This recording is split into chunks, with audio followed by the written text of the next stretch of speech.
Hi everyone, welcome back to another episode of Tech Basics. In this video, we will be learning how to find your Kindle books on Amazon account.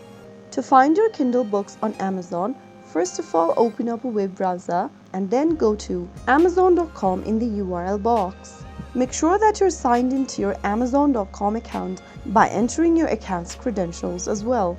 After signing into your Amazon account, from the main homepage, mouse over to your Accounts and Lists option at the top right, and then from the expanded menu, click on Content Library. Inside Content, select the Books option. You will see a list of the books that you've purchased or owned. You can sort and filter the list by titles, purchased, samples, borrowed, and much more. To open up and read the book, simply go ahead and select the More Action drop-down on the right corner and then click on Read Now. You will then be able to read the book directly on your browser that you're currently using. So that is how you will be able to find your Kindle books on Amazon.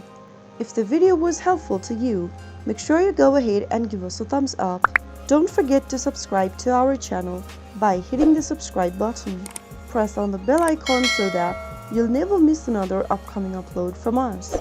I will be back again in the next video. Thank you for watching.